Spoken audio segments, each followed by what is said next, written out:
Welcome, everyone, to Asian Pacific Voices Radio, where you'll find stimulating conversations that explore diverse topics and stories impacting our Asian Pacific American communities. I'm your host, Joanne Whitlock. Today on Asian Pacific Voices Radio, we welcome a powerful voice of resilience and redemption. While serving time at the Federal Correctional Institute in Lompoc, he discovered his passion for cooking alongside fellow inmates, learning to prepare and sell meals using just a microwave. That experience led to the creation of Boss Coast hot sauce, a bold recipe born behind bars that has since become a thriving small batch business. His journey from incarceration to entrepreneurship proves that second chances can be just as fiery and flavorful as his signature sauce. It is my pleasure to welcome Anthony Bascos on the Asian Pacific Voices Radio. Hi, Anthony. So excited to have you on the show. How are Thank you? you for having me. I am blessed, wonderful. I'm so happy to be on this show. Yeah, we're so happy to have you. You have an incredible story. And one of my favorite quotes is, "The comeback is greater than the setback." And you are the epitome of that. You are a perfect example of that. Thank you. Let's start at the beginning. Can you share with our listeners what happened in your life that led to your incarceration and how that experience shaped the person that you are today? Yeah. So when I was younger, I was addicted to the fast life, selling drugs, using drugs, and making money. I didn't care about anybody but myself. I didn't care about my family. I was being selfish and breaking laws. That led me to getting incarcerated from county jail to doing a big term in federal prison. And it shaped the person that I am today by hitting my rock bottom and basically hurting myself as well as my family. And my family saw the good in me, and they stuck by me, and they wrote it out with me, which made my time a lot easier. And my experience before being incarcerated, and while I was incarcerated, has changed my view on life, and I'm more responsible and reliable. And and I have goals and I have values that were instilled by my family. I love that. I love that you turned something that was obviously not an easy experience in life and turned it into something great. And not everybody, you get two chances, or you get two options on how to take something like that. Sometimes people get deeper in the lifestyle, and sometimes people turn their life around, and you went with the latter, and that's amazing to me. Yeah. And spending a third of your life behind bars, that's not an easy thing. That's no small thing. No. Was there a defining moment when you realized you wanted something different? Now, you said that your family helped you through it. They were your support system. Was there like an actual defining moment when you realized, I can't keep doing this, not just for your future, but for your identity? Yeah. So the defining moment when I realized that I wanted something different was when I was in my bunk and thinking about all the milestones that I'll be missing on my nieces and my nephew, and also missing out on memories with my family. Being incarcerated, I was just locked up around a bunch of guys, doing the same time as me. And, I just wanted to be with family and loved ones. I wanted to be someone, they could look up to, and I wanted them to ask me questions and just be a great role model to my nieces and nephew. Because before I went in, I was babysitting my nieces, and when I got out, they're all so big now. So I lost a lot, I can't recover all that, but now I can, So that's what I'm blessed and happy that I'm grateful to see them and grow as well. Yeah, I mean, it's never too late to make up for lost time, right? So I'm glad that you definitely are getting that chance back. So like we said, you found your passion for cooking inside the walls of a federal prison, which is not probably the typical way that some people find their passions.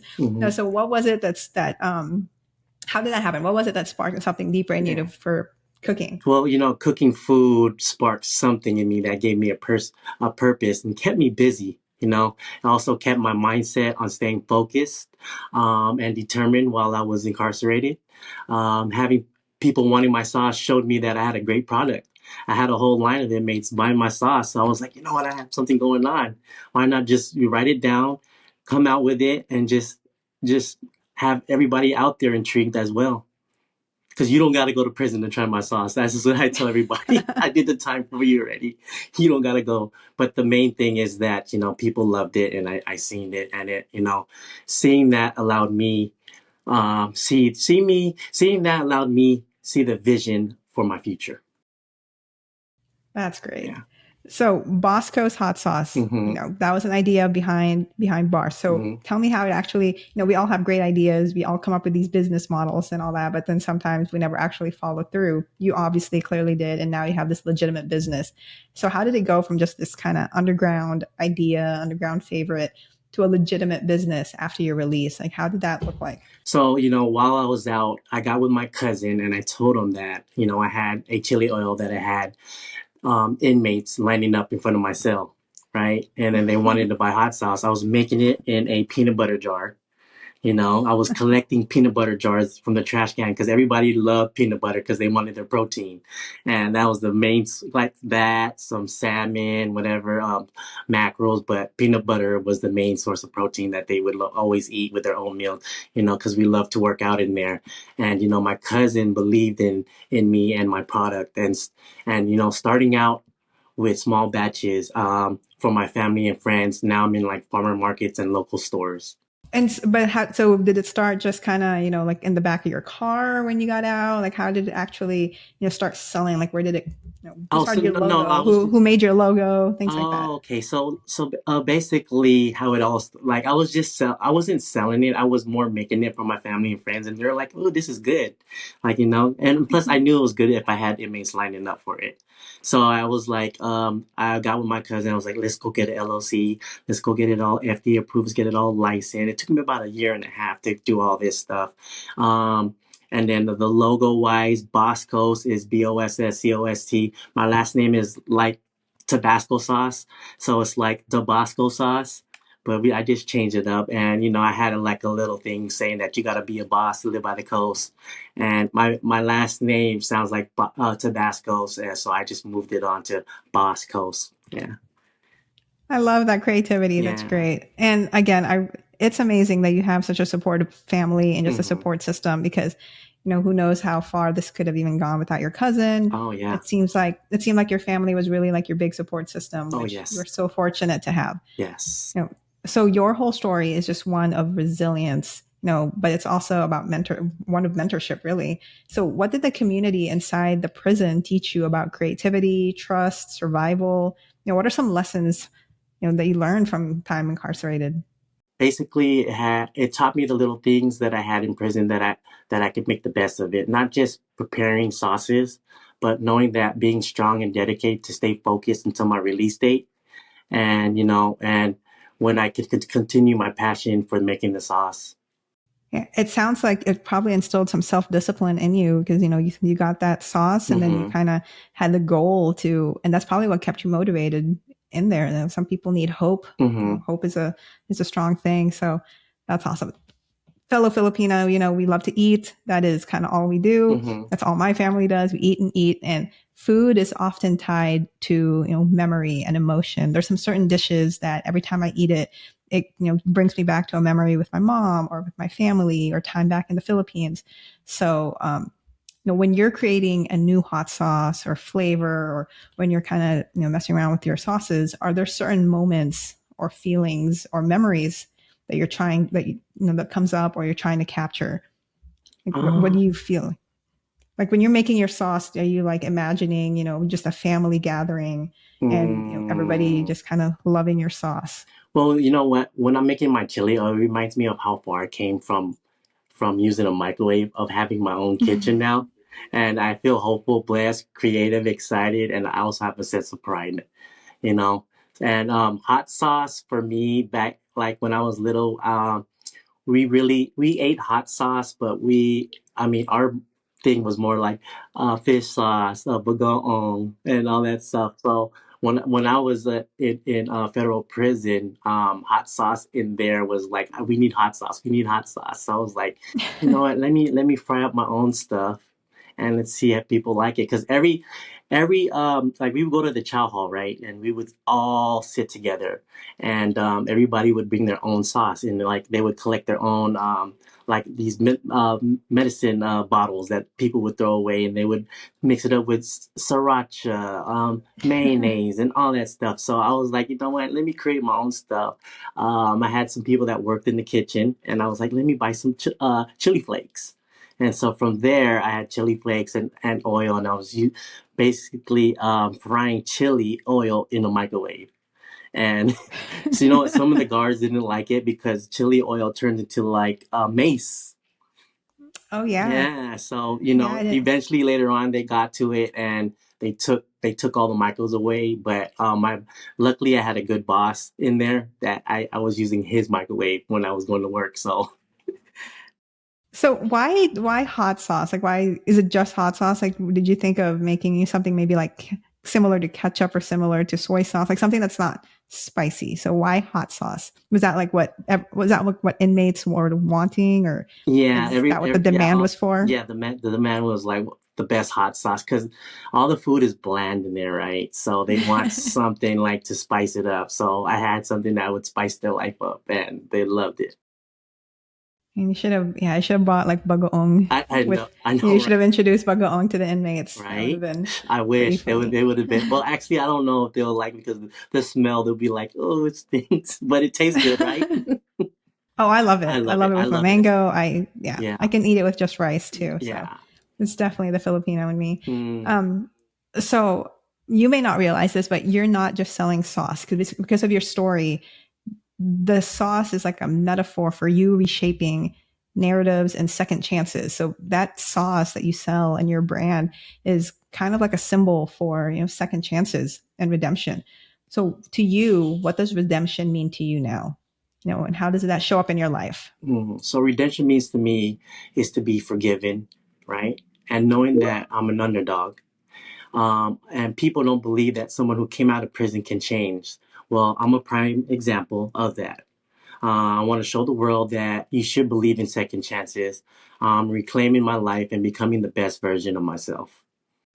I love that. One of the quotes that I have somewhere is, we are not the sum of our worst mistakes. Hmm. So our worst mistakes does not define us, or our worst moments in life don't define us. So I love that, your definition of redemption. Thank you. So your brand is all about boldness, and we're talking about hot sauce. Hmm. So what's the boldest thing that you have done since getting out of prison or since launching Bosco? So obviously launching your own business is pretty bold move, So you know but what's what? some of the what I'm sorry to cut you off. Go ahead. oh no, go ahead. Yeah. Well, the Go ahead. boldest thing that I did was sharing my testimony and not feeling ashamed of what I did, but feeling a sense of pride for how far I came.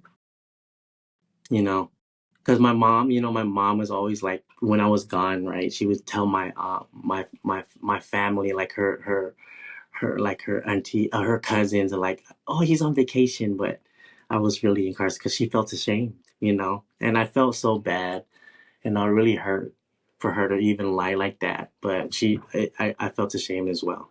And now she's probably like bragging to everybody that you have this Oh, amazing hot sauce oh, business. the hot sauce, but also the testimony that I'm sharing, like by the troubles and tribulations that I went through. I'm also teaching the kids that there is life and light at the end of the tunnel. I'm a proven fact of it.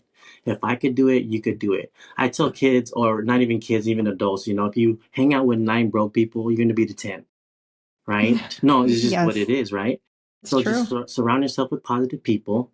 You want to surround yourself with people that want to see you change, and want to see you strive for the best. And that's what I'm doing right now. So What was no, I love quotes. So there's like another quote where they say, if you're the smartest person in your group of people, you're the smartest person in the room, you're in the wrong room.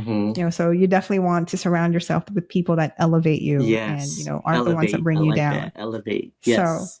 I absolutely love that. So So you're saying that your family, is obviously very proud Hmm. of this business. Like, how are they involved? Are they, do you have a family member that's the manager and then another one that does sales? And then is it kind of turned into a family business, or is it still more kind of within your own realm? It is within my own realm. I mean, my family love to post my stuff. They're out there telling everybody at work, or they'll put it on their table in their break room, and they're like, and coworkers be like, "What is this? Oh, it's my brother. It's my brother's hot sauce. What? Yeah, he made it. He made it in prison." And they're like, "What? This is so good." So I mean, they've been helping me out, as in spreading the word out, coming and helping me when I ask for help. But yeah. That's awesome. I'm definitely gonna go buy some hot sauces from you for sure. Oh, I want to nice. try that. Okay. So take me through the process of creating one of your sauces. So like obviously you don't do it the way you were doing it in prison. You're not Mm-hmm. putting it in peanut butter jars Uh-huh. anymore, or you're not using a microwave anymore. So like Mm-hmm. what's the actual process like? You don't have to tell us the secret recipe or Okay. anything. What kind of, how do you go about creating one of your sauces? And then how do you know when something is ready for the rest of us to enjoy? Like do you do taste samples and then No, until you're like, this is right? so now I'm using a stove now, right? I'm using a Okay. big pot. I'm now, Hmm. instead of a spoon, I got a big old a blender now, right? And when I hear that sizzle and I'm like, ooh, I hear that, psst, I know that it's doing something, and I know it's doing some magic when I hear that, and I know it's right when it does that. And then do you normally use your family as like testers first before you say, all right, let's bottle this up, like this is ready? Like what's kind of like your process with Oh, the that? process is that I put it on some. Well, I do it myself. I'll put it on some eggs, or I'll put it on some rice, put it on some noodles. I'll put it on anything and everything I feel like eating that day, and I'll just put it on there, because it's good on anything and everything. It's good on salmon. It's good on Mexican food, Chinese food, soups. Some people put it like on their pineapple. But I just seen recently on Instagram, they posted it. And I was like, what? They put it on pineapple? I never thought it would be just good on just pineapple. You know? Hot sauce on pineapple? Yeah, right. Yeah, all right, That's yeah, I've got to try that. yeah. So I was looking at your website. I think I saw you currently have two really hot sauces that you have. Are you I are have three. you three? Okay. Yes. Are you expanding more right now? Are you trying to are you experimenting to expand more? Yes. So, the first one is the prison hot sauce that I came out with. The second one, and that's the chili garlic oil, and I use extra virgin olive oil, so it's more healthy. Um, there's a lot of chili oils out there that they don't use that good oil. I don't know why, but that's how I learned. But and then when I came out, everybody's, yeah, you use extra virgin olive oil. That's healthy. And I was like, oh, I guess, yeah, but it is healthier than all the oils out there.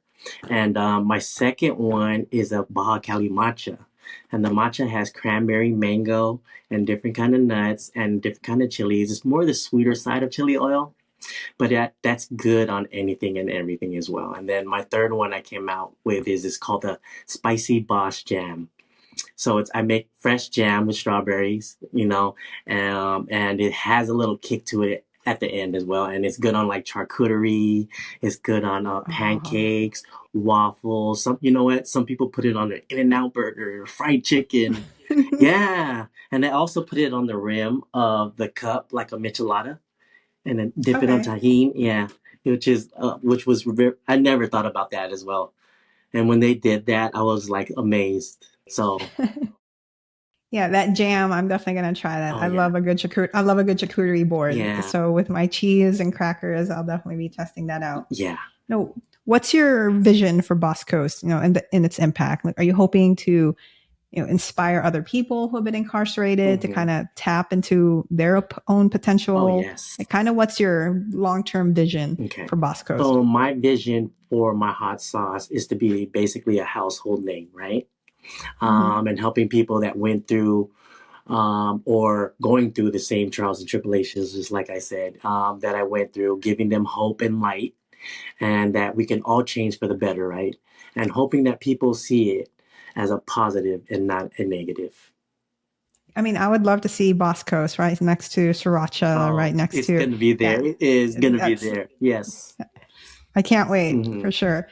Have you thought about, writing a book or public speaking? You're kind of opening up into podcasts right now, obviously. I, So, I, I, have you thought? I do. You know what? Every time I'm at these farmers markets and I'm sharing my story, I got probation officers. Like, I don't even know. They're just in line and they're just so intrigued of what I'm doing and how I overcame.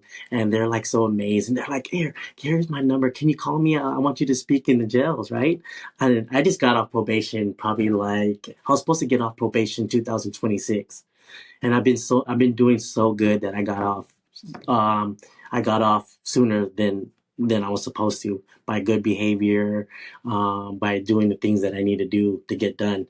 And so I got probation officers coming, giving me their numbers. Hey, can you go talk to the kids? I'm like, yes. I got other people hitting me up. So yes, I do see that in the future to talk to kids, but also not just kids, but also adults that's going through the same things that I went through. Yeah, I mean, I highly, highly recommend that. You have an incredible story that I think people should hear. Hmm. Any stories of redemption and second chances like that, Yeah. everybody has felt, maybe not necessarily incarcerated, but everybody has felt like they've hit rock bottom or Oh they are yeah. at the lowest point in their lives. So yeah, I think a book or public speaking, motivational speaking, I think you'd be fantastic at it, Ooh getting your yeah. narrative together. Okay. Yeah, I love that. Okay. Well, thank you. So Thank you. You know, I'm gonna have to write that down. I'm gonna soak that up. Book. Yes, definitely a book. I also got a lot of pictures of good dudes that I was incarcerated with that, that's doing the big things too as well. So I would yeah, love. I mean, and you're obviously a great role model for those who are incarcerated or, Hmm. maybe recently incarcerated and are trying to figure their life out. It's hard. I'm sure it's hard coming back into the real world and trying to get your life together. Yeah. I think you're a great role model for those individuals. Thank So you. yeah. Okay, so almost out of time, but Okay. before you go, let's do like a little fun lightning round so people can learn more about you. Yay. I'll ask you a few random questions and then just kind of give me the first thing that pops into your mind in less than 30 seconds. Okay. All right. Number one, favorite dish to pair with your Boss Coast hot sauce. Man, my favorite dish was a dish that I made in prison. It's called the char siu, right? I would make it in a bucket with a trash bag. It contains rice, pork skin, Chinese sausages, summer sausages, and I would put my hot sauce on there. It was really good. That I have never heard of that. What's it Yeah, called again? char siu. Well, remember, char siu is like a Hawaiian thing. It's like pork because it's red. I named Mhm. it char siu because I would use like a strawberry jam on it and it would turn it red. So that's why we call it char siu. Oh, that's funny. Mild, medium, or bring the heat. What is your preference? For myself, I like mild because I don't want to overbear my food. And Okay. I just want to be able to taste my food and taste the spice at the end. And that's how all my sauces are. You taste the spice at the end.